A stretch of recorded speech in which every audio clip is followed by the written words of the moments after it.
ప్రియమైన వాళ్ళారా, ప్రభువైన యేసుక్రీస్తు నామమున ఈ యొక్క ఉదయకాల సమయంలో మీ అందరికీ నా హృదయపూర్వక వందనాలు తెలుపుకుంటున్నాను.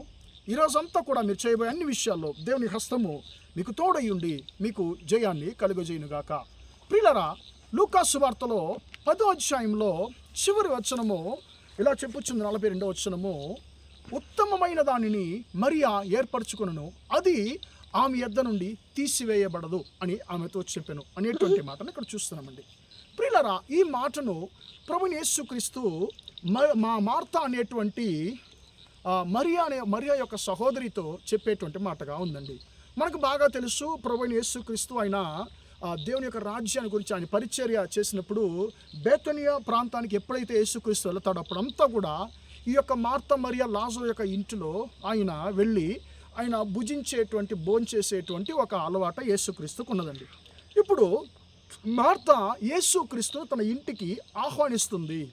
కానీ ఆహ్వానించినటువంటి మార్తా యేసయ్యను ఆమె ఆహ్వానించినంతతో ఆమె ఆపి తన యొక్క పనిలో భోజనం సిద్ధపరచడము మిగిలిన పనిలో ఆమె చాలా ఎక్కువగా ఆమె సమయాన్ని గడుపుతుందండి.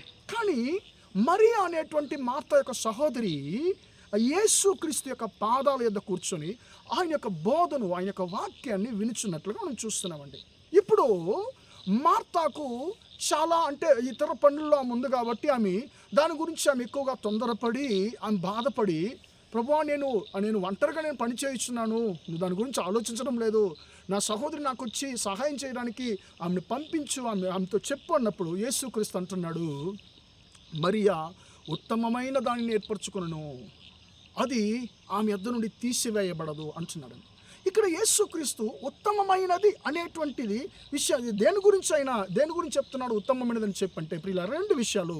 మొట్టమొదటిగా దేవుని యొక్క సన్నిధి, యేసుక్రీస్తు యొక్క పాదాల యొద్ద మరియా కూర్చుంటుంది. రెండవది దేవుని యొక్క వాక్యము, యేసు యొక్క బోధన మరియా వింటుందండి. దేవుని యొక్క సన్నిధిలో ఆమె సమయాన్ని గడుపుతుంది, దేవుని యొక్క వాక్యాన్ని ఆమె వింటుంది, ధ్యానిస్తుంది. ప్రియులారా, ఈ 2 మన యొద్ద నుంచి తీసివేయబడని విషయాలు. ప్రియమైన దేవుని బిడ్డ, మనము ఈ 2 విషయాల్లో మనం ప్రాముఖ్యత ఇస్తున్నామా? దేవుని యొక్క సన్నిధిలో మనము దేవుని యొక్క పాదాల యొద్ద మనం సమయాన్ని గడుపుతున్నామా? దేవుని యొక్క వాక్యాన్ని మనం ధ్యానిస్తున్నామా? ప్రియులారా, ఈ యొక్క మరియా ఒక వ్యభిచారిగా, ఒక పాపిగా మొట్టమొదట పరిచయం చేయబడిన పరిశుద్ధ గ్రంథం ద్వారా ఈ యొక్క మరియా యేసు యొక్క పాదాలను ఎక్కువగా ప్రేమించేటువంటి ఒక స్త్రీగా ఉన్నదండి. మనకు బాగా తెలుసు, మరియా యేసు యొక్క పాదాలను తన యొక్క కన్నీటి ద్వారా ఆమె తడిపి తన తల వెంట్రుకల ద్వారా తుడిచి ఆ యొక్క యేసు యొక్క పాదాలకు పరిమళ తైలాన్ని ఆమె పూసినటువంటి మరియాగా ఉంది. ప్రియులారా, ఆమె ఎక్కువగా దేవుని యొక్క సన్నిధిలో పాదాల దగ్గర ఆమె సమయాన్ని గడిపింది కాబట్టి, ఎక్కువగా దేవుని యొక్క మాటలను ప్రేమించింది కాబట్టి ప్రియులారా, ఆ పాపి అయినటువంటి మరియాను దేవుడు ఈ యొక్క లోకానికి పునరుద్ధానం యొక్క సందేశాన్ని అందించగలిగినటువంటి శ్రేష్టమైనటువంటి ఒక ధన్యతను మరియాకి ఇచ్చాడండి. ఈ లోకానికి యేసుక్రీస్తు యొక్క పునరుద్ధానపు సందేశాన్ని మొట్టమొదట తెలిపింది ఎవరంటే మరియా. ప్రియులారా, కాబట్టి మరియా ఉత్తమమైన దాన్ని ఏర్పరచుకునేను. మరియా దేవుని యొక్క పాదాన్ని, దేవుని యొక్క సన్నిధిని ఆమె ప్రేమించింది, ఎన్నుకుంది.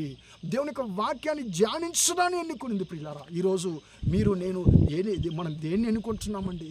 లోక సంబంధమైనటువంటి కార్యాలకు చూపించేటువంటి ఆసక్తిని మనము దేవుని యొక్క సన్నిధిలో సమయాన్ని గడపడానికి, ప్రార్థించడానికి, దేవుని యొక్క వాక్యాన్ని ధ్యానించడానికి మనం గడపడం లేదు. అది చాలా బాధాకరమైనటువంటి విషయం ప్రియులారా.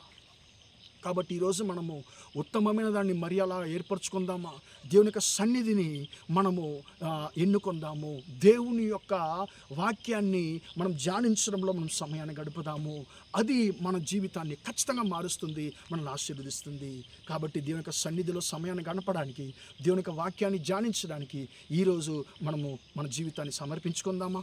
ప్రార్థన చేద్దాం. ప్రేమగల మా తండ్రి, దయగల దేవ, ఇంతవరకు ఈ మాటలు విన్న మీ బిడ్డలను మీరు దీవించండి, ఆశీర్వదించండి తండ్రి. మరియా ఉత్తమమైన దాన్ని ఏర్పరచుకోను, అది ఆమె యొద్ద నుండి తీసివేయబడదని మా చెప్పిన మాట ప్రకారము తండ్రి, మా జీవితంలో నీ యొక్క సన్నిధి యొద్ద, నీ యొక్క పాదాల యొద్ద తండ్రి మేము సమయాన్ని గడపడానికి, మేము నేర్చుకోవడానికి కృప దయచేయండి తండ్రి. మరియా వలన నీ యొక్క వాక్యాన్ని వినడానికి, మీ వాక్యాన్ని ధ్యానించడానికి కృప దయచేయండి తండ్రి.